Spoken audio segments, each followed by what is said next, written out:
E poi abbiamo Paolo Pizzolato di Prima il Veneto, buonasera. Allora, sentiamo anche Pizzolato e Bonafè. Partiamo da lei, Pizzolato, come la vede la situazione e sul fatto anche, tra poco lo affrontiamo anche questo argomento, perché stanno arrivando molti messaggi a favore di Vannacci, sono evidentemente elettori di destra che in questo momento non si sentono rappresentati dai partiti storici, diciamo, della destra. E probabilmente il tema sulla sicurezza e sull'immigrazione, sulla gestione dei flussi migratori è uno dei nervi scoperti di questo elettorato. Senza dubbio il Paese nel corso degli ultimi anni è nettamente peggiorato a livello di sicurezza, dove i reati sono anche notevolmente aumentati, nonostante qualcuno scriva che i reati in Italia sono diminuiti. Assolutamente no. Noi abbiamo dati statistici che assolutamente non confermano questa cosa, sono letteralmente volati. Prendo qualche esempio da tutti i discorsi che ho sentito prima. Ho sentito parlare di Via Piave, della stazione, ho sentito parlare di Padova. Abbiamo appena finito la tornata elettorale a Venezia da circa un mese. Noi come Prima Veneto ci siamo presentati e abbiamo anche noi chiacchierato un po' con la gente, un po' di qua, un po' di là, ci stiamo preparando per Mogliano per l'anno prossimo.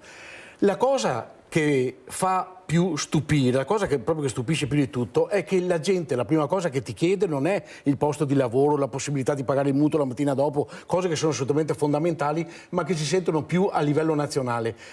Quella cosa che ti chiede la gente è la sicurezza, quella di cercare di fare in maniera di andare in strada. Abbiamo analizzato Venezia, cosa è successo. Venezia dispone di 450 addetti alla polizia locale.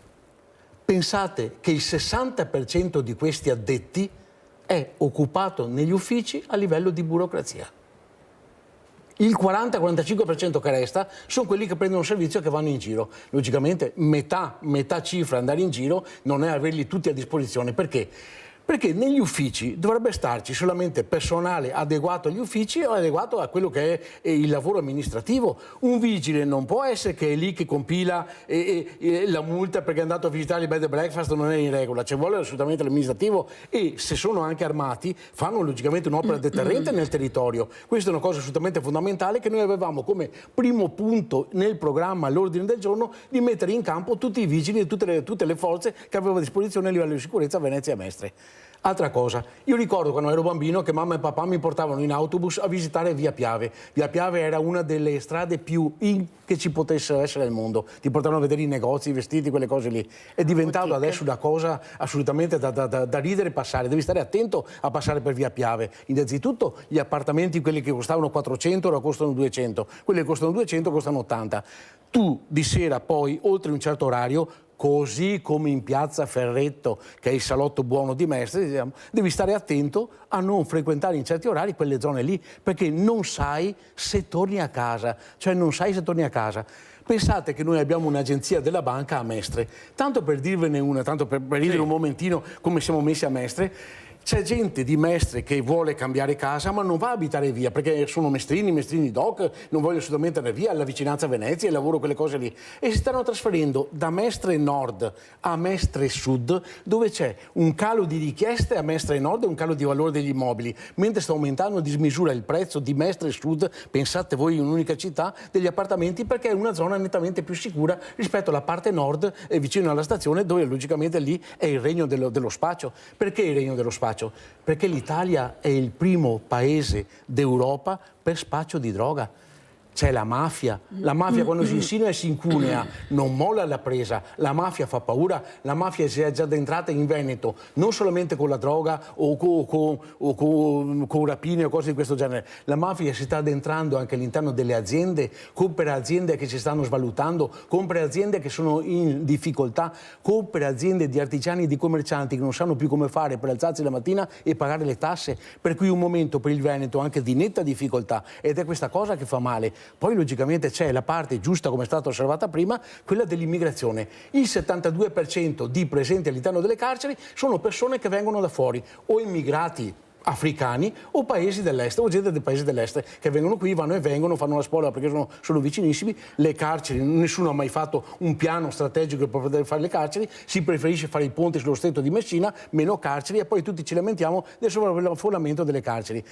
Altra cosa, la depenalizzazione che è stata fatta di alcuni piccoli reati. Abbiamo quelle spacciatrici che fanno vedere ogni giorno e ogni sera per televisione che spacciano sempre in rialto, ogni volta prese e fuori, prese e fuori. C'è questa incinta che sembra abbia avuto 8 bambini in un anno, che è sempre incinta. È una cosa sinceramente che rende anche ridicola la popolazione, che fa anche sorridere da parte nostra, perché noi non siamo più il popolo italiano, quello che cerca di difendersi, quello che dovrebbe avere la legittima difesa, ma siamo un popolo nelle mani di chiunque voglia fare qualcosa, perché tanto gli altri hanno sempre ragione e non contiamo meno di niente.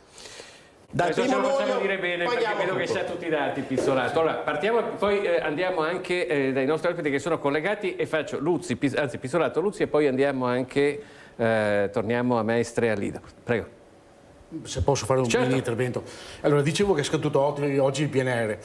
Quando è partito e quando sono stati assegnati il 60% di questi soldi al sud, nessuno al nord ha brontolato, c'è stata qualche faccia un po' schifata, qualcuno che ha alzato la testa, ma la ribellione vera e propria assolutamente non è avvenuta. E giustamente, come è stato fatto notare, ancora una volta il sud ha ricevuto di tutto e di più, proprio per aumentare quello che è la burocrazia, e tutto quello che certe volte dobbiamo stare zitti e non dirlo, andava dietro con tutto quello che certe volte ha di prosciugamento nei confronti del nord. Per carità, perdonate i giochi di parole. Perché salto di palo in frasca, ma è per un motivo ben preciso. Perché si sta parlando in questo momento, in questo periodo, che probabilmente l'Italia potrebbe andare ad elezioni anticipate ad aprile? Perché?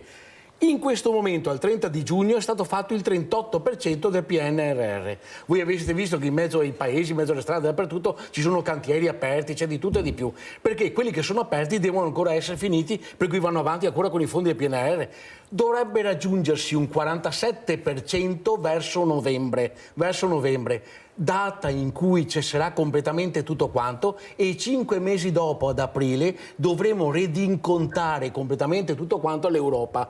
Tutto quello che non è stato fatto, e un piano di industrializzazione, l'economia industriale ferma da 4 anni, tutto quello che non è stato fatto, bisogna restituirlo. E perché si parla di elezioni anticipate ad aprile? Perché ad aprile bisognerà rendicontare e dare indietro i soldi all'Europa, e non saremo in grado di poterli dare indietro. Per cui andare ad elezioni anticipate comporta il fatto di poter dare la colpa al governo precedente, a tutto quello che c'è stato, eccetera, eccetera, a tutti quanti gli altri, e tentare di vincere le elezioni proprio a causa del PNRR che non è stato completamente concluso. Per cui è tutta anche una strategia. L'utilizzo che è stato fatto al sud è una bazzecola rispetto a quello che abbiamo fatto noi al nord. Mi dispiace essere così, qualcuno potrebbe dirmi razzista, ma la verità è proprio questa. I fondi che potevano essere destinati per determinate opere al nord, per essere finite, per asili, per qualcosa, sono state destinate al sud senza nemmeno sapere strategicamente cosa andava fatto al sud.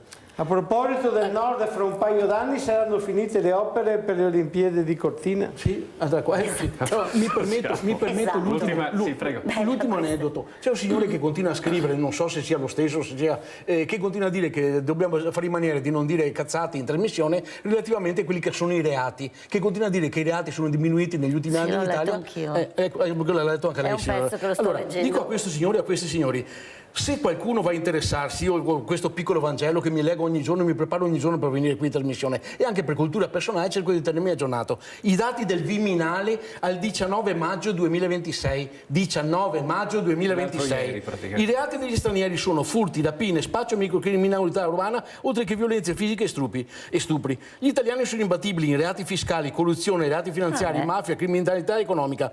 Alcuni reati sono stati talmente depenalizzati, dice il Viminale, che non si va più in galera, quindi non fanno numero, e c'è la solita lotta costante sulle intercettazioni e contro l'abuso d'ufficio, che per i magistrati era un reato spia per controllare i mafiosi. Ultimo microdato, poi taccio. In questi anni hanno sfornato 5 decreti sicurezza i governi negli ultimi 5-10 anni, i governi che ci sono stati. 5 decreti sicurezza in 10 anni.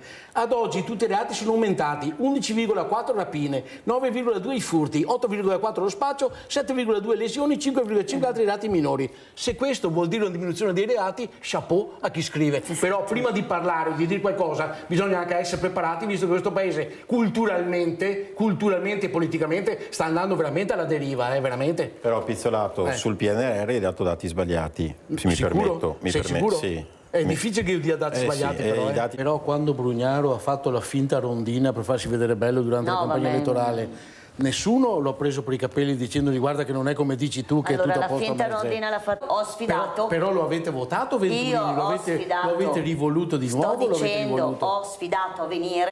Ma è anche per un altro motivo, signora. E anche perché, come hanno detto i sindaci di tante grandi città, tipo Napoli, che diciamo perché non l'esercito, eccetera, eccetera. Se tu metti in campo l'esercito a Mestre, a Napoli, perché guidano senza casco, sparano di qua e di là, l'altro si presenta in piazza con Kalashnikov, mettere in campo l'esercito vuol dire aver fallito l'amministrazione di quella città. No, allora io ti Questa è la posso realtà, anche dire, prima perché era altrimenti stato basterebbe mettere in campo l'esercito nelle città più a rischio, allora, Milano, noi Padova, abbiamo zona l'esercito stazione. che viene, noi abbiamo città pulite, Signora, si ammazzano. Signora, io ci vivo lì, ma l'esercito non c'è mica, sa. Sì, invece Guardi c'è. che sta dicendo una cosa No, che mi è errata dispiace. completamente. No, faccio mi le dispiace foto. proprio. Ho le foto. Mi dispiace proprio, No, signora. le jeep dell'esercito di notte passano tutte le notti sotto casa mia. Ma fare il giretto con la jeep non è mica fare pattuglia notturna girando Fanno a la piedi. pattuglia. Come posso No, fare? allora a piedi non c'è nessuno, neanche mi la fido polizia io che a piedi non c'è locale. nessuno. Voglio vedere chi fanno passa. a piedi quando